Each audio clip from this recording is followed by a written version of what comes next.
Hey guys, it's November. We're continuing on with a lot of these really crazy, creepy, awful stories about crime. This one's another one, torture and terror, the Hi-FiMurders, where there are a lot of murders that were done in electronic stores. So we're not going to put you any more suspense. We're going to come back and get right into it.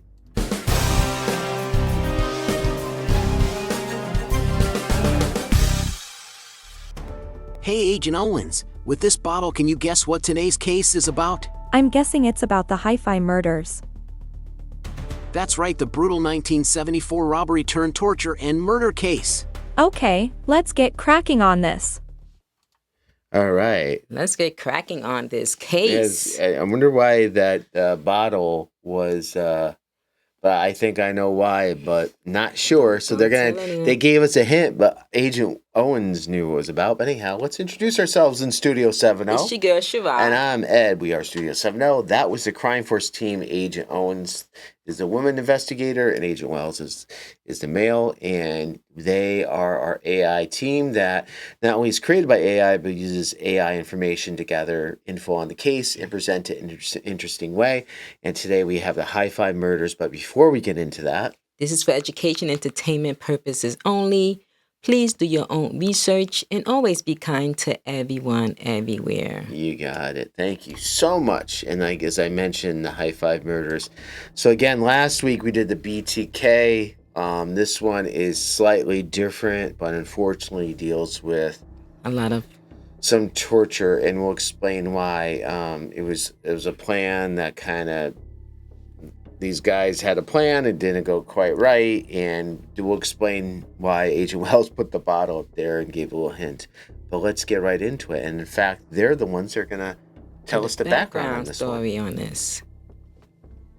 The Hi-FiMurders remain one of the most horrifying and sadistic crimes in U.S. history.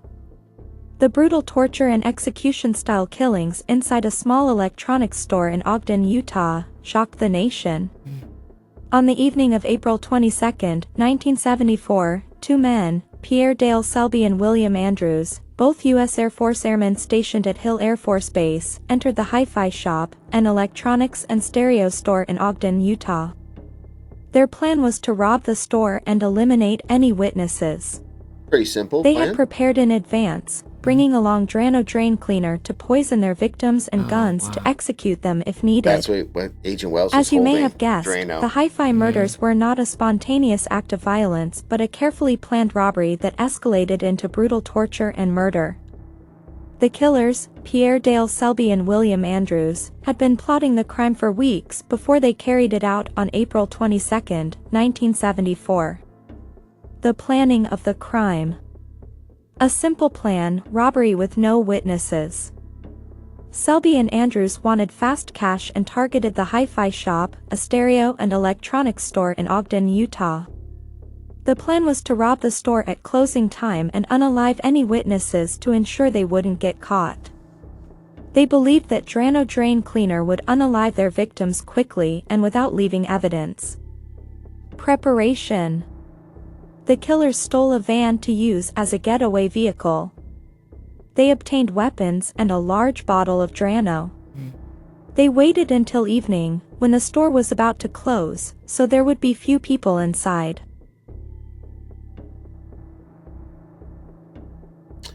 So that's set up. So it's hard to tell during that little front end part with the crime force, but he was holding up a bottle, but it wasn't it was a bottle of Drano, but you couldn't really see it because it was so fast.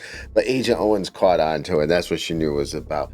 But anyhow, the hostages, torture, and execution is coming up, but this sets the stage. So just to recap, it seemed in their minds as like a basic plan. We're going to go in there, we're going to rob, we're going to take care of all the witnesses by using this Drano. It's going to be undetected. I don't know if they thought it was going to be a quick Excuse me. I don't know what they were thinking, but anyhow, they had this plan in mind. And I don't know why they would go with Drano. I don't know. Maybe it's something to do back then, what they believed. Maybe clogs more than just drains, I guess. But we're going to find out. So we're going to hear about the hostages and more coming up right now. The hostages. That evening, Selby and Andrews parked their stolen van behind the Hi-Fi shop. At approximately 7 p.m., Selby and Andrews entered the store with guns drawn. Inside, they found 2 employees. Stanley Walker, 20 years old. Michelle Ansley, 18 years old. They forced them into the store's basement and tied them up. As they were robbing the store, 3 more individuals arrived unexpectedly. Byron Keith Ogden, 16 years old, he had stopped by to visit Stanley Walker. Carol Naisbitt, 52 years old, she entered looking for her son. Courtney Naisbitt, 16 years old, Carol's son, who also happened to enter the store. All of them were captured and taken to the basement. The torture. Drano poisoning. The criminals had brought a bottle of Drano, believing that forcing the victims to drink it would quickly unalive them. They poured the Drano into paper cups and forced the hostages to drink it at gunpoint. Gee, that's disgusting. The victims immediately began convulsing. Their lips, throats, and stomachs were severely burned by the chemicals. Selby and Andrews watched, expecting them to die within minutes, but instead, the victims suffered extreme pain and agony. Then there was the torture in terms of cruel mockery. When the Drano did not unalive fast enough, the killers laughed at the victims and mimicked their agony by sticking out their tongues and moaning in fake pain. Oh, Lord. As some of the victims remained alive, they resorted to other means to unalive them. The executions. Stanley Walker, 20, murdered. When the Drano poisoning didn't unalive him fast enough, Selby shot him in the head. Oh, wow. Michelle Ansley, 18, S.A.N. murdered. Selby dragged Michelle upstairs and brutally S.A.'d her. After the assault, he brought her back down and shot her in the head. Carol Naisbitt, 52, murdered. After forcing her to drink Drano, Selby shot her in the back of the head. Courtney Naisbitt, 16, survived with brain damage. He was shot in the head, but miraculously survived. The bullet did not unalive him but left him with permanent brain damage. Byron Keith Ogden, 16, miraculously spared. The killers attempted to strangle him with a wire, but he pretended to be dead, so they left him alone. He later escaped and provided critical evidence. Wow. That's... Man, I don't know, Shrock. This one and the one last week would be TK. This is freaking disturbing, man. I think I like the creepy ones better. Even though they're creepy, they're not as graphic as these, man. Like, that just made me like first you're gonna have them sick. Drink some Drano.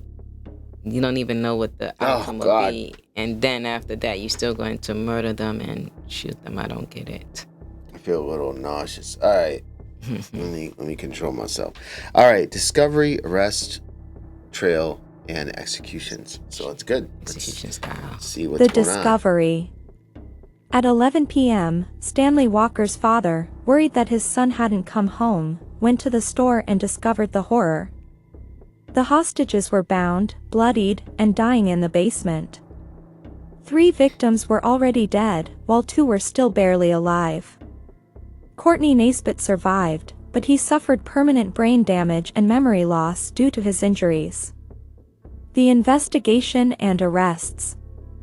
A teenage boy witnessed 2 men near the hi-fi store carrying stereo equipment to a blue van. He noted their Air Force insignia and reported it to police. Key evidence, stereo equipment from the hi-fi shop, was found in Andrews and Selby's barracks. A written note found in Andrews' locker outlined a plan similar to the crime. Selby's DNA was linked to Michelle Ansley's assault.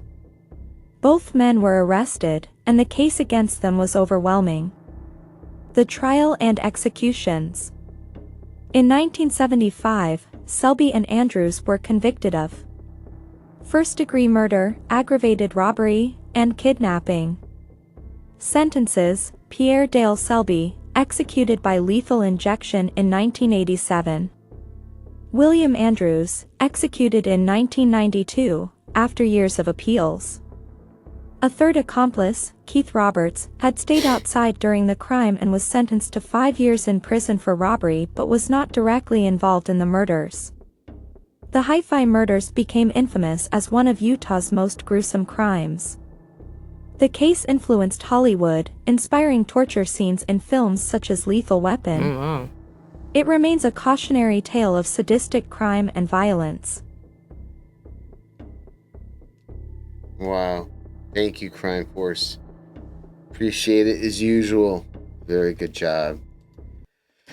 So, thoughts is just like, in my mind, why the torture in this case? You know what I'm saying?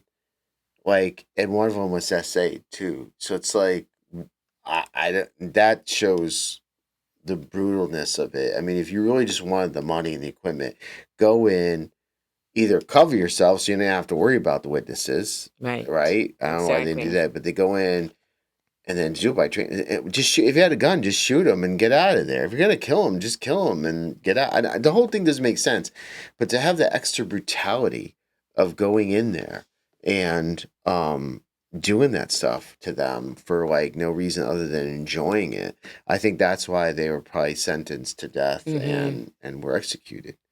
What are your thoughts? Well, I'm thinking that torture, I'm just looking at this on a different perspective. It gave them, due to the part of the African American piece of it, this is what I want to say. It gave them power. You know, this was back in 1974, right? And seeing someone, you know, Caucasian person and they probably something, who knows what their history was about, you know, these two guys in a sense. But they could have experienced some type of, I don't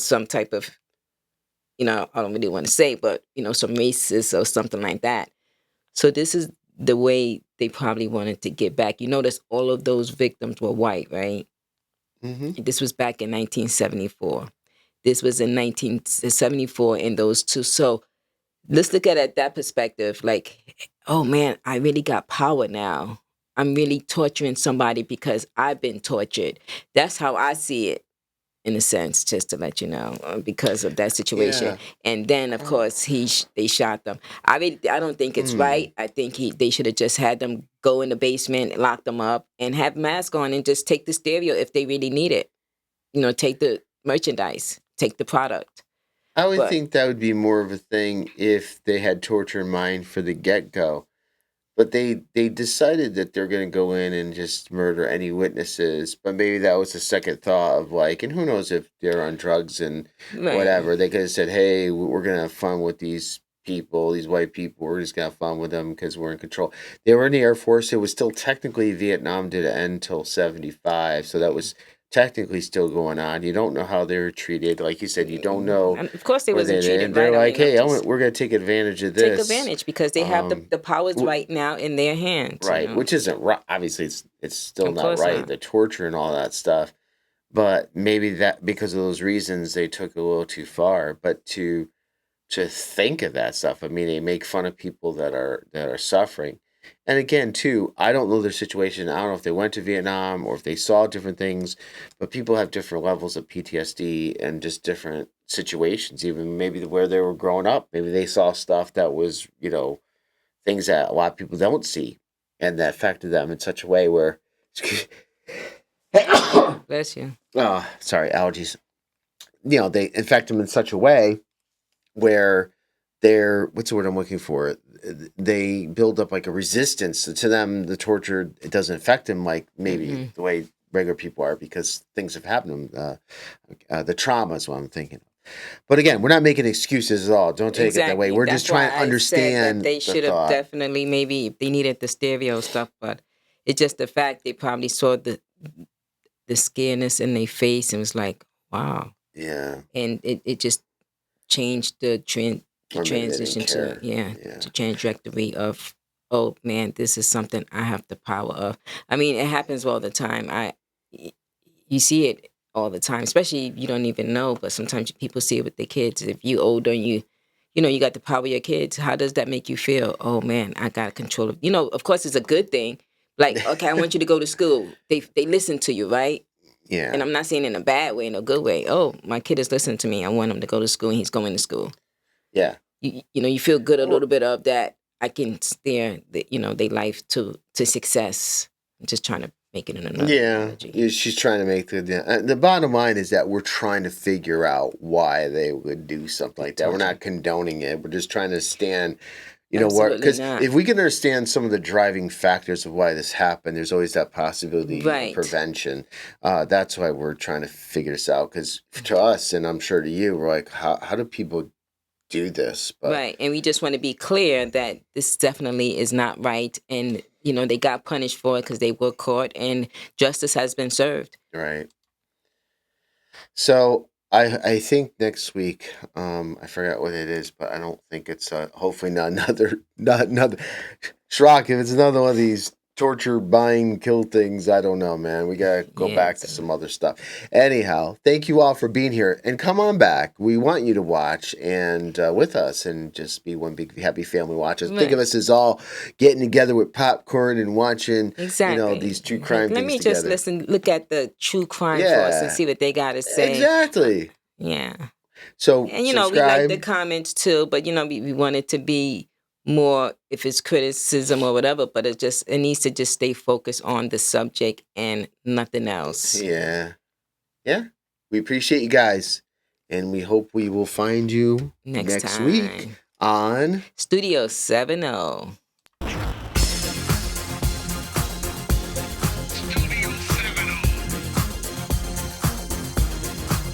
Crime Force.